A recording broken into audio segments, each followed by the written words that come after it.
mbote lisusu bandeko na ngai na bandeko oyangai na la kakibino que tokoya ko aborder question ya makambu oye kolekaka na mokili, makambu kolekaka na ba église, makambu kolekaka na ba foyer, makambu kolekaka na ba famille, makambu kolekaka entre ba hommes de Dieu, makambu kolekaka na politique, makambu kolekaka na ba profession, parce que toyebani bilongi memitema toyebani te.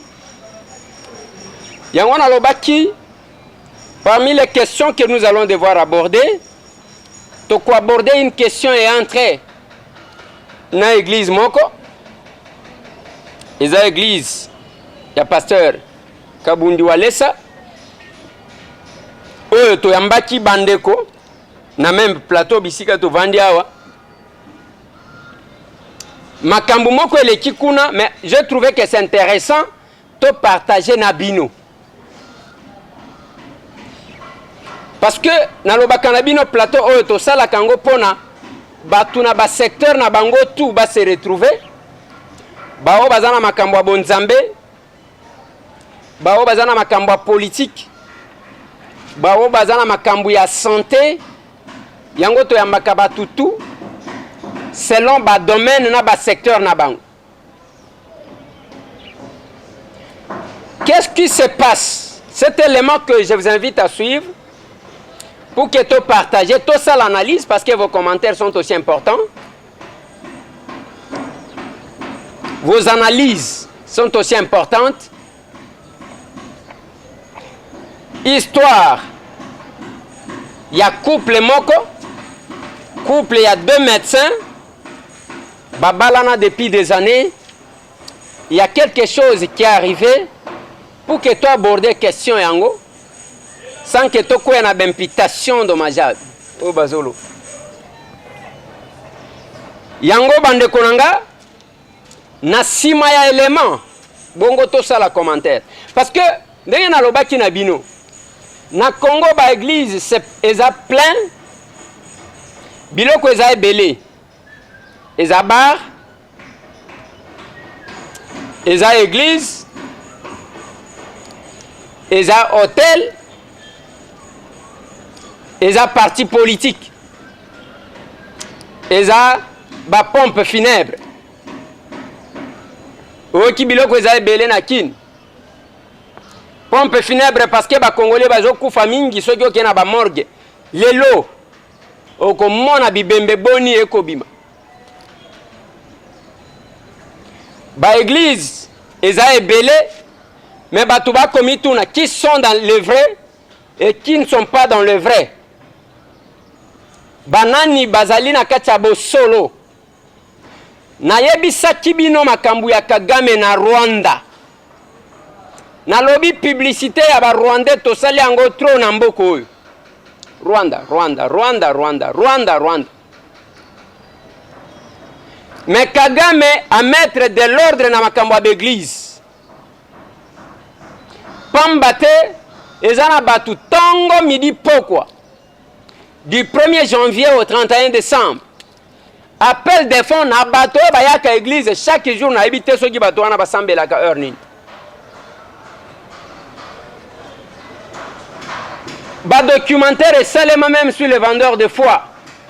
Ba chaîne étrangère et salayan. Commentaire après. Bolandana nous dossiango. Parce que kaka Kagame wana tango apekisi shisha biloko bakomelaka boy muto avanda azomela azomona ngo bien lobi ekoboma pepe biso tozo consommer yango bangolais bapekisi zododo eye kotondao la poubelle. Mon pays devient une poubelle. Faut babalola mitu ya ba congolais baye ba droit na ba devoir na bangote.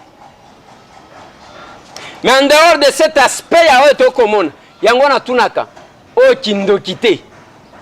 Est-ce que kindoki ezali ko exister? To ezali ko exister te. Kindoki ezanini. Mais na lingi bolanda témoignage oyo bongo tozongo. Bandeko bana ya Nzambe mokili mobimba ba médecins, ba konzi, entre autres nos journalistes, oyo ba travailler dans la chaîne, entre autres ndeko Eliezer, topesi bino mbote, ba konzi mboka topesi bino mbote, naza médecin, docteur pédiatre, na salaka na programme national santé de la reproduction, direction générale Abisso eza en face à hôpital Kitambo. Nga docteur Gabi yeyo naza awa nazo loba makambu oyo komelinga tina ndenge bozo mona nga susute tina ndenge balongola ngai na bala mwasi nanga komona docteur Regine alors tanga na banda ko sala na programme ye abanda ko sala na Onxi na première rue hôpital ba chinois bao ba yebi docteur Regine kuna azalaki médecin traitant kuna l'hôpital ba chinois wana. Alors tant que tu as ça, tu se retrouver dans un blocage matériel. Beaucoup bombi sambongo, mais maladie koki koya, ceux qui maladie eye, bobani ko gaspiller, ceux qui mongo ane sili bo defina ya defa, beaucoup ti banyongo, bobani tiko ko zongi ça, ceux qui bozongi si, bo sisi banyongo wana, liga musu se poser. Ça dit totika li na vie wana. Ba difficulté entre autres ngamoko na zobela et ko salema que na possibilité ya kofuta ndako to bandaki kofutela ezalaki souté to défi mkolo lopango mbongo to bandi ko zokisele mbongo wana ya intérêt moyen kutu ya kozokisele sous ezalaki te akati garantie na biso na mbongo ya intérêt suka yeko mona ke tango akati na ba intérêt to kofuta ete to kofuta te asengele biso préavis. L'État a abimisi biso na ndako. Tango tobimi to se retrouver na ngomba ya badara pona ba oyo ba yebi ngomba ya badara kuna na ntsele. Na ngomba ya badara wana libanda to lukika mwa nzete c'est-à-dire na koloba ke biso nde ba responsable ya kanzete wana. Soko koti na ngomba ya badara otunika ke nazoloka pasteur Gabi mutu so ko bimaka na kanzete wana parce que ayebi ke nde place bana ko lala na mwasi na mwana. Mutala ndako oyo kindoki eko pesa biso. Voilà na lupango na biso toteka lupango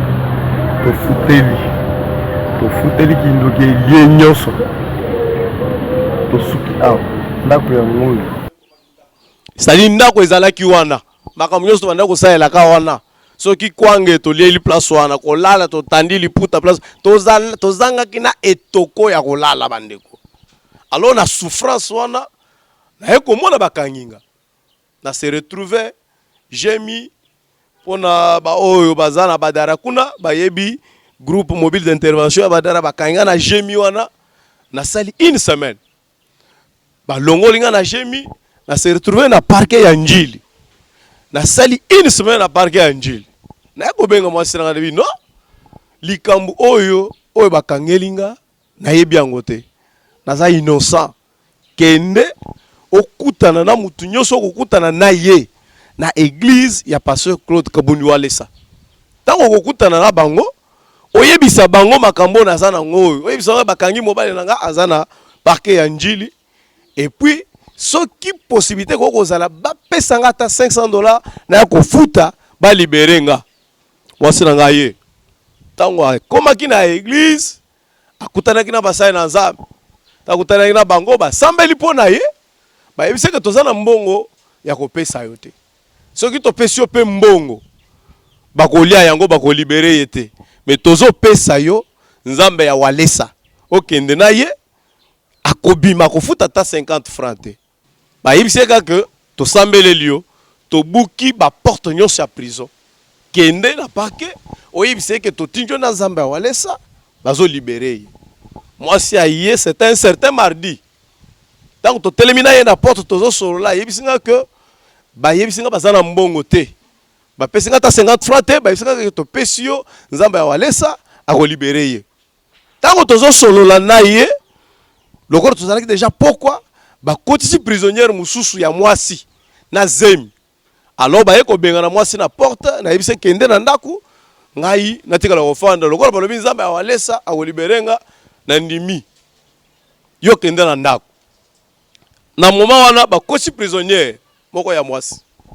tango ba kotisi ye totikali na kasho butu ye tokoti na cellule na biso ya mibali basi bazali na cellule na bango bandeko les mêmes jours na butu toyoki mwasi wana a présenté pasi ya kobota na cellule na bango nani akokipe mwasi wana azalaki te cellule nyonso bakangaki alors toyoki basi bandi kobelela mwasi azobota alors ba tu auto zali na bango na cellule na biso bayebaki nga naza docteur babandi koloba docteur okokende kuna o intervenir te parce que mwasi na kajoa na butu ba policier bango wana bakimi biso tosenga na kapita afongolela yo okende o intervenir bandeko na boti courage na sengi kapita asfongolela na bimi na koti na cellule la basi na kuti basi batandi mwasi wana na se mwana azobima na elongi na position mabe condition hygiénique ezalaki pe bien te na se retrouver nazata na gante naza na ciseau te matériel ata moko te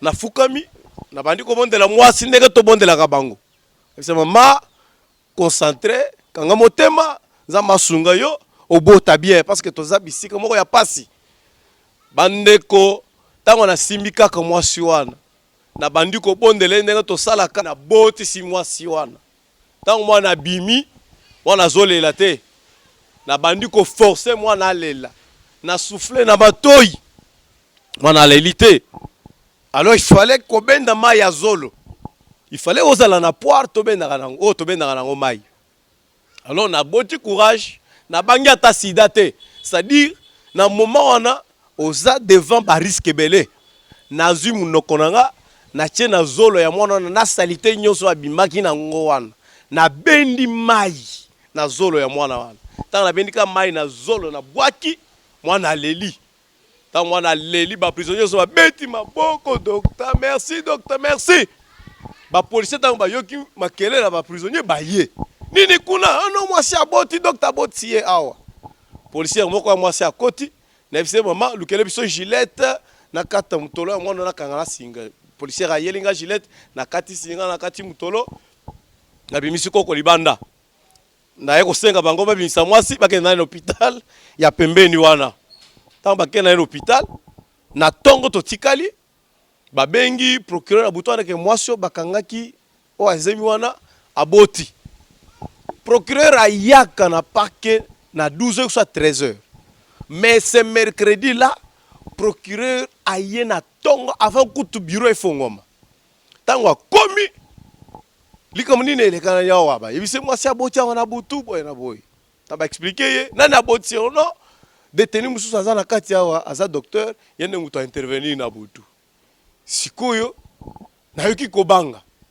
ezinga na ndeni parce que biso toko simba mutu na milieu o eza hôpital te tango bandi kotuna hop awa pene nanga et s'ajouter wapi docteur ango na batami wapi docteur ango azotuna siko na nenga intimidation nga pe na batami na lobité siko de posa ya bisinga docteur yaka mama zoluka yo tango na bimi na bilamo na lataki ezalaki na bamakila na bamba nyonso salite wa tant procureur a moninga mama procureur a njili vraiment zamba pambola yo ayaminga alobi docteur Zambe apambola yo tu as sauvé le parquet ce qui ozalaka te to yebite likamoni ne linga ke komela biso na parquet o ya ndili ba ngaba tumba yango et puis nga procureur na ba magistrat to se retrouver na prison ande kwa ya minga atali na salaki asomelenga savon abisinga bikota sokola changer bilamba somelenga polo mususu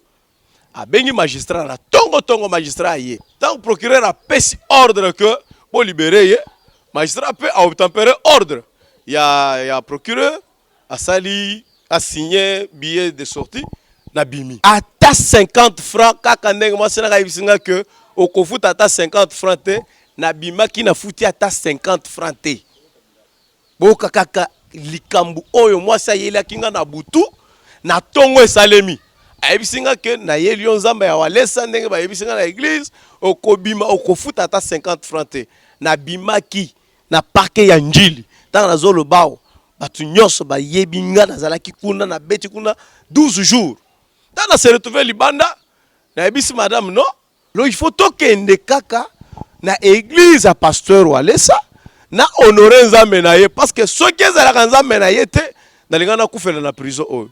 Alors tokende na komisa nzambe na ye wana. Toye na telemi pour na témoigner bandeko. Na témoigner na mama oya botaki ona botisaki na prison azalaki mobali na azalaki tozali boso ye wana moto abotaki na moi. C'est là qui a mis au monde, l'enfant est là. Moi nazana no soki na 6 jours. L'enfant encore 6 jours. Amen. Amen. Wana mobali na ye. Là, son... Amen. esengo wana ya que tobimi biso nyonso na prison nazo sepela. Et puis bacheli biso nzembo place wana après témoignage na bini na toki soko tali image wana ko seka. Bakozi ya mboka bazana mandana bango. Bakozi ya mboka bazana mandana bango. Soki manda esili esengela tika bokonze. Soki manda esili esengela tika bokonze. Kasi wanga zambe azanga manda yeye. Wanga zambe azanga manda yeye. Nanya kela yeo. Nanya vota yeo. Oya terenge yeo. Allo tango to silisi pasteur atei alobi muto bimate nasala munduki ona kobeta na sim toyebaki munduki yango te tolinga to église elinge sila pasteur alobi nazo benga docteur na mwasi na ye o ba témoignaki awo toleki na esengo wana pasteur abengi susu po tobakisa nini tokomi kaka liboso bandeko totelemi na yoki kake tozobenga docteur oyo bakangaki na prison na mwasi na ye bakokoya. Docteur oyo azalaki na prison mwasi na aza wapi akokoya. Mwasi na yo boso oboti bana combien? Bana 4. Bana 4.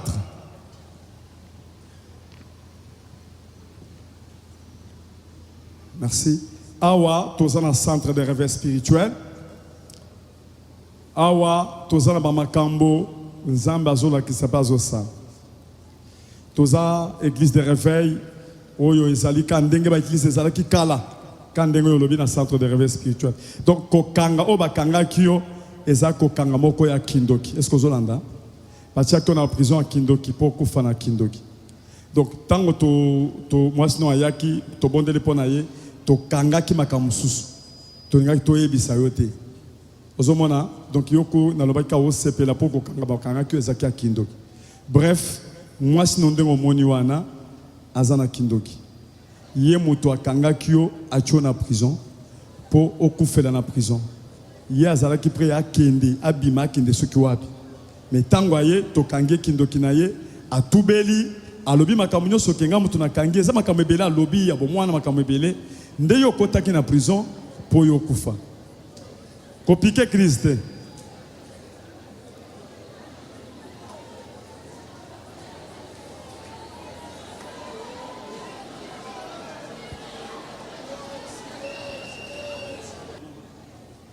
okolimbisa ye parce que azotatola kindoki tobonde mpo na ye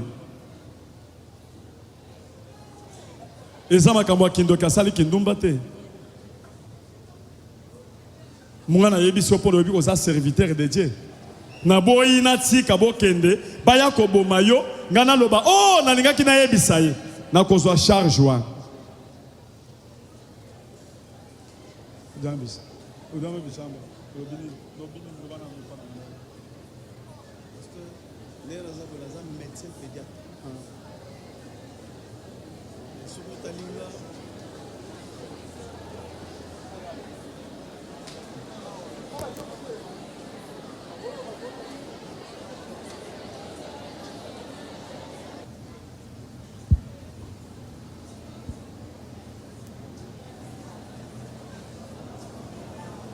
bagarde basi bayewa papa pasteur aza troublé pasteur ochité te eza kumu nene mwasi boboti ne bana 4 Oyo koyoka ka subitement ki azana kindoki. Ya akanga ki achaki na prison. Vina yo kobeba. Pasteur azoloba nini? Eza théâtre ou eza solo. Et pas wale sa makambo eza neti théâtre. Mais eza makambo solo. To sambela pona pasteur.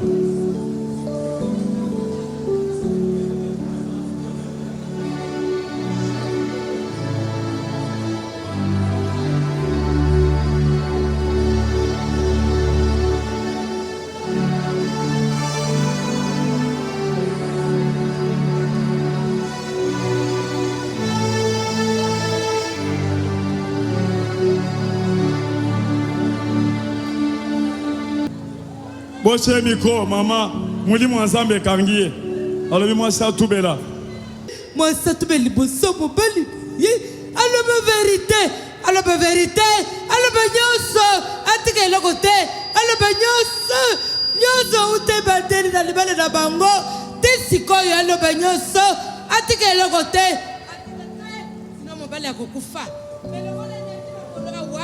akokufa te mwasi aloba.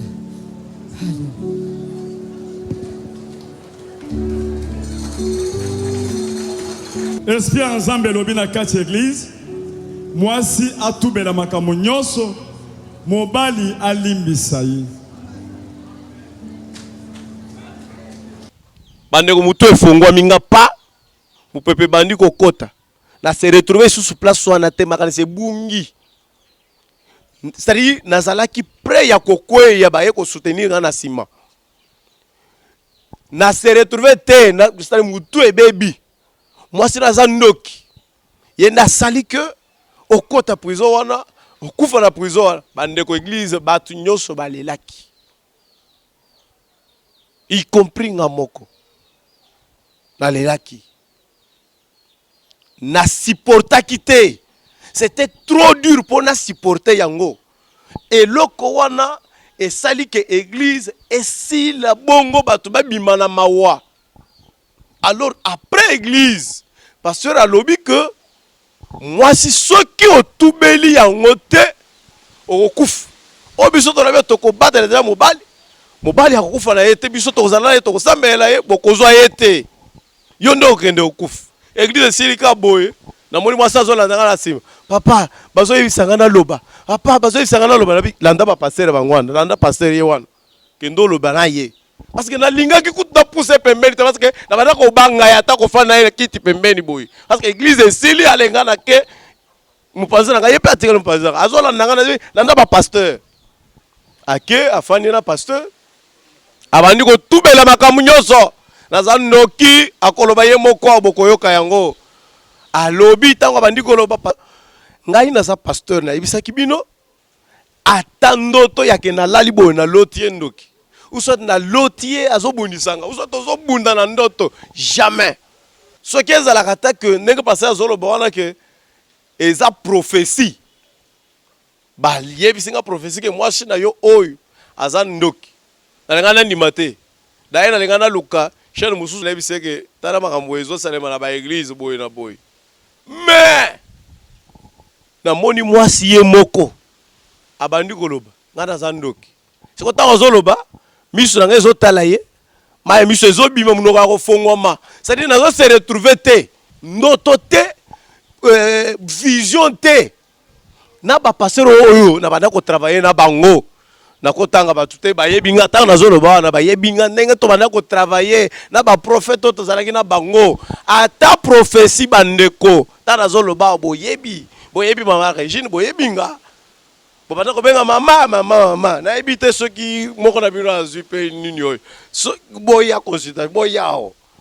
Alors tina ne makamane banda ko sala mama mai bozomela fufu bozolia ata na absence na ngai ata prophétie na yoka ngo te bandeko. Mais tant na yeko yoka na mnogo ya madame ye moko azoloba ke bazo yebisanga na loba makamu nyonso alobi nyonso kindoki. Prison ayeko déclarer que tant on a kotaki na prison wana ezalaki pona kufa parce que ba rechercher nga dans tous les sens bazwinga te. Alors c'était le moyen au baponaki que na koma na prison wana na kende kokufa. Alors, nako kozwa tante, il fallait na benga ye, boyoka ye bino moko. Akoyebisa bino nyonso basalaki.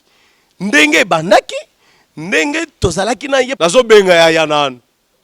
Aya yebisa bino, ndenge makambo bandaki. Ndenge makambo bandaki. Metango azolo ba, azali susu régime wana te. Azalo wana te a changé déjà. D'ailleurs, à suite de livrance de la tant azolo ba, azali susu ndokite. Ah, au moins nena simbié. D'ailleurs kutu. Kutu tango tozala kawana kosima susu boye ezalaite. Ezalai kaka papa pasteur et consort. Mais tozongi siko ya sika. Comment nanga docteur Régine? Nazalaki ndoki. Donc kokoma kaka na koma na mokili. Naza bébé. Ba baby singa, ba pesinga kindoki. Na kolika ndenge wana tina âge naza nango oyo. Donc ndenge ya azopesa témoignage ya prison. Eza que ye asali mikolo mike na prison menga na sali 34 ans. Depuis nga na komaka na mokili ti lelo. Donc de ma naissance juste à mon arrivée sur la terre, c'est à ce moment qu'on m'a ensorcelé, on m'a donné la sorcellerie. J'étais encore bébé. Je pense à l'âge de 5 ans, ma mère me dira que tu vas m'offrir, me sacrifier 5 maris et 5 enfants. Bon, j'étais encore enfant, j'ai grandi. En grandissant, je me suis mariée. Lorsque je me suis mariée, avec cette idée en tête, j'ai fait le fils que 6 mois et le mari est mort. Il a fait un accident. Je lui ai sacrifié. Ngande mama ya mwana oyo bazo témoigner que akufaki na accident mobali na ya liboso ngande mama na ye. To balaki effectivement mwana nanga akufaki na accident so. Abanda ko kente na Afrique du Sud. Ba koti déjà na Johannesburg. Ba zui crevaison. Mutuka mususu ye tutu bango mwana nanga wana kufa. Na chauffeur na ye bango nyonso mibale bakufa. Sikoyo na ye ko récupérer mwana na âge ya 5 ans et demi. Mwana yango de mukoko nanga ye oyo. Regarde là-bas. De koko mwana nanga ye. De koko nanga yo vraiment. Nous pesa créateur merci. Nous pesa créateur merci mingi nazaka na souci. Nyonso babandi koyo. Merci Belengande ndeko ya landi mobali ya docteur. Donc faire l'accident à Afrique du Sud. Eza ndengai. Après ye ndengai. Donc teza Dieu merci parce que Dieu nous a révélé auto yebakité. Faut faire la confusion tile to kana raté la famille. Je vais non pas sans donc que nous de mouton abomisier. Sur le temps de mouton abomisier qui est car moi soit balaka. Il a fait un accident et il est mort. Après 2 ans, j'ai rencontré mon mari en question. Nous nous sommes mariés. Quelques jours seulement après, elle revient encore. Là, c'est ma maman. Tu connais notre causerie, alors c'est le moment, tu vas encore m'offrir l'autre. J'ai dit non, là, ça ne va pas. Laisse-moi aussi vivre. Hein? Laisse-moi d'abord un temps. Elle est partie. C'est ce que j'ai eu un enfant, 2, 3. Quand j'ai eu le 3e enfant, elle est encore revenue. Je t'ai donné le temps. Tu as eu les enfants avec le mari, mais tu dois maintenant m'offrir. Là, j'ai dit, moi, je ne saurais pas. Elle a dit, non, moi, je vais t'aider. Amène seulement le petit que tu as là. Je vais t'aider. Bon, je suis partie, comme je vais rendre visite à ma mère. Je suis partie avec l'enfant. Arrivée là, la maman a accompli la mission. Elle a ensorcelé l'enfant, alors vous partez à 2, vous vous associez. Maintenant, ça sera des forces, comme c'est son sang, on l'aura facilement. Nous sommes partis. Et moi et l'enfant, on ne parvenait pas toujours. Si tu arrives là où il est, tu ne le vois pas. Soit tu vois la colonne du feu, soit tu vois son père, il est déjà mort. Il va vous suivre, il va vous poursuivre avec le fouet. Vous partez. Il n'y a pas moyen. Je suis tombée enceinte. En étant enceinte, elle vient, non, comme nous avons raté le papa. tu vas m'offrir le bébé qui est encore dans les ventres. J'ai dit, ok, attends alors le moment de l'accouchement. Comme on avait déjà planifié sur la table gynécologique, là, c'est là où devrait se passer l'opération. Arrivé à l'accouchement avec les douleurs et tout, comme nous sommes des médecins, on contrôle la dilatation à la maison, tout ça. Si tu es prête, là, tu t'amènes à l'hôpital. Donc, tout le travail de l'accouchement, je l'ai fait à la maison. Je suis partie uniquement pour que dès que j'arrive, je monte et j'accouche. Tout c'était à la maison. J'arrive, au lieu de monter, j'accouchais sur terre. Il n'y avait même pas moyen de monter sur la table d'accouchement. Alors, il n'y avait pas moyen de l'offrir. Le bébé est sorti, il est en vie, moi aussi en vie. Elle a raté.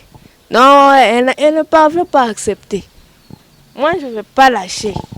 Je dois toujours avoir ces messieurs, mais finalement, je dois faire quoi? Prends le travail. J'ai donné mon travail.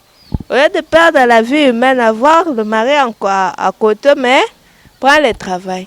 Non, moi je cherche seulement le mari. Ah, ça ne va pas. Prends son travail, non. Ça ne tient pas. Tellement qu'il priait pour avoir son travail, pour lui avoir, c'est tout un problème. On n'a pas su avoir le travail. Alors là, il faut qu'on change maintenant de stratégie. Nous allons maintenant changer le corps. Moi, je prends ton sexe, toi, tu prends le mien. Maintenant, quand il va venir, je l'aurai maintenant facilement. On a changé. C'est à ce moment-là qu'il a pris le travail. Alors, nous sommes restés sans travail, sans quoi. Il faut même qu'on l'arrête. On a préparé tout. Dès qu'on a fini, quelques jours après, on l'arrête. Sous un arbre, on l'arrête. Mais tout catastrophique.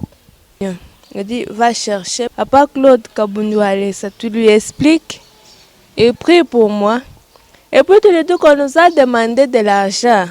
550. Tout ce qu'il peut avoir qu'il me donne. Quand je suis partie à l'église, quand on a prié pour moi, après la prière, on m'a dit qu'on a tout dérangé, on a dépouillé la prison, c'est fini, il va sortir, ne payera même pas 50 francs. Je suis partie, j'ai fait les rapports et je suis partie à la maison. La nuit, c'est les grands frères et ma mère qui me condamnaient. Toi, tu connais bien notre souci. Et tu savais très bien que quand il est parti, c'est pour la mort.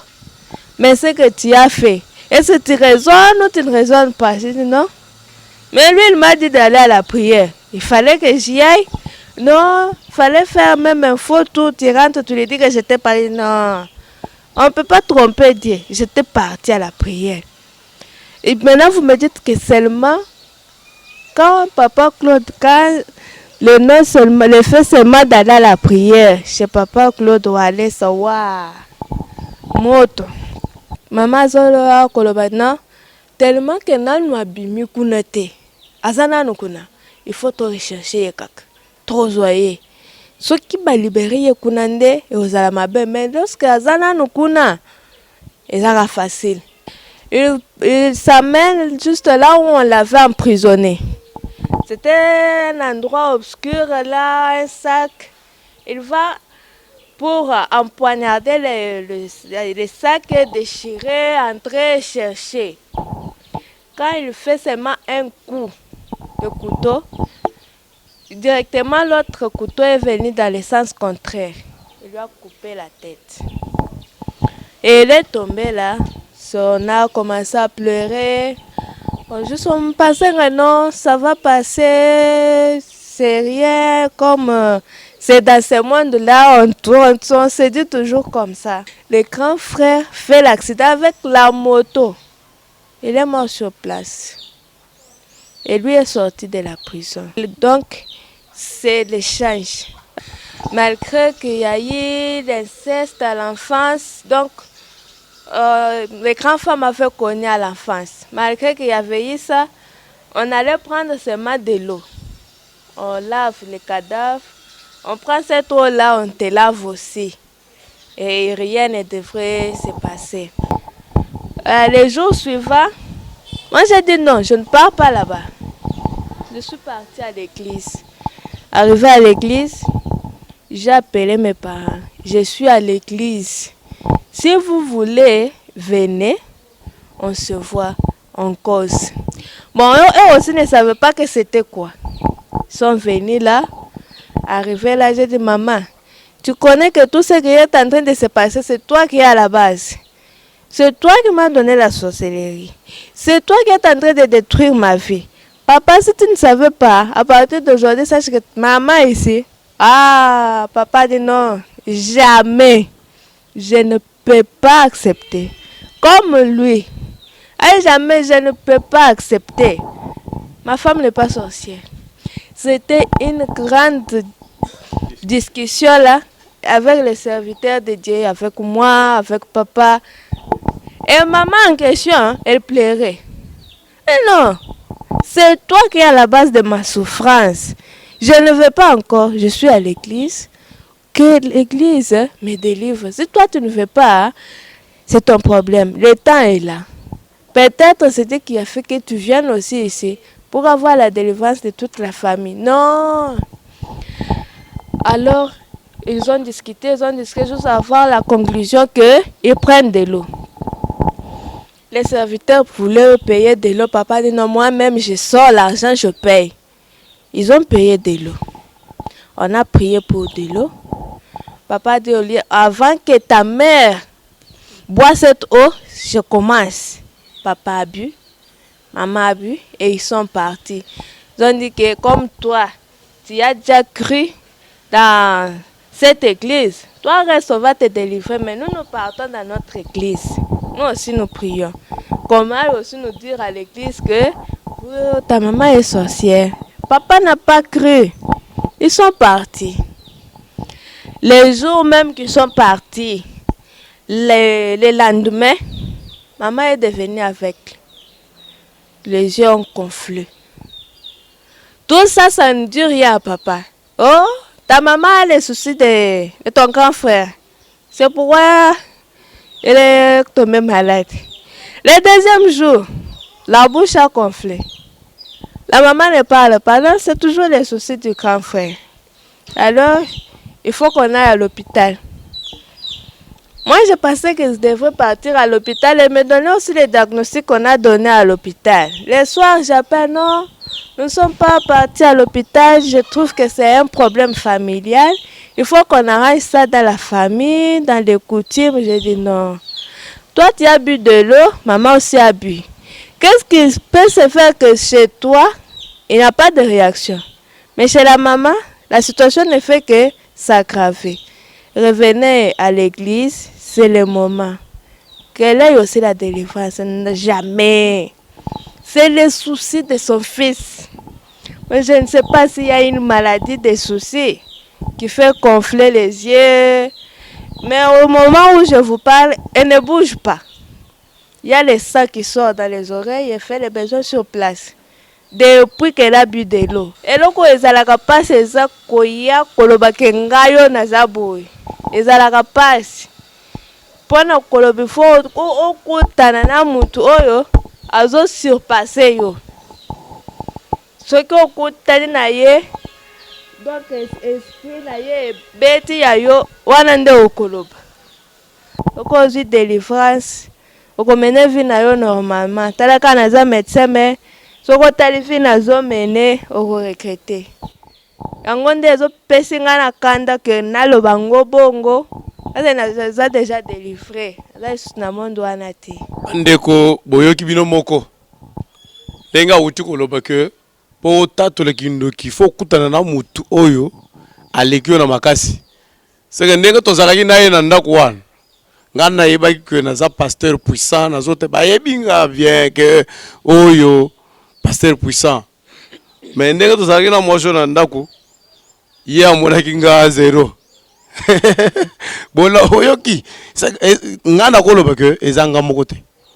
C'est tozala ki clique ya ba pasteur cortège kiri ba camarade nyonso ba pasteur so boyebi makambo oyo boyebi ke pasteur Gabi na mama Regine boyebi mama Regine omoni ke makambo nyonso wana tina ndenge bandaki koleka tina ndenge bandaki kosalema nani amonaki nani ayebaki azalaki likolo sikoyo aye kokutana na mutu oyo aleki biso alo tondimaka mpe bato pasteur tondimaka mpe bato prophète tondimaka mpe bato nazoloba boye bakonzi ya mboka botala biso likambo oyo naza pasteur ndenge nazoloba boye na s'adresse na bakamarade bapasteur bino bato bolobaka parce que nayebi ndenge tofandaka na bino makambo oyo bolobaka oyo tolobaka ntango nazoloba na bozomona nga bien yango naye mpo nayebisa bino ke oyo eza oyo bolobaka wana te et puis bozo continue na kobenga nga likambo ezoleka ndenge ezoleka boye bino bozobenga ngai bozokondane kaka me ntango tozalaki na bino likambo boyebaki yango alors nazoloba bakonzi ya mboka botala biso likambo oyo eza likambo moko oyo ya pete te soki ke nakufaka bino bolingaki bosala nini wana eza motuna de deux na makita nyonso bozosala wana ntango nazalaki na prison soki esalemaka ke bosali likita boye koboma mosali ya nzambe oyo adelivre nga lelo adelivre mwasi yanga lelo soki ke bosali likita na bino wana bobomi ye nga nalinga nazala wapi botika makita oyo bozosala mpona mosali ya nzambe oyo parce que nga moko naye komona na misu na nga que il est en train de conquérir pour défendre le ministère, le gouvernement céleste. Aza na kati ya kokanga bandoki oyo bazoloka mboka oyo o bazosala ke mboka ekende liboso te. Ozoyebisa tubanyoka nyonso ya famille ezosika onaga bakisi nyonso ya bapaster ezosika onona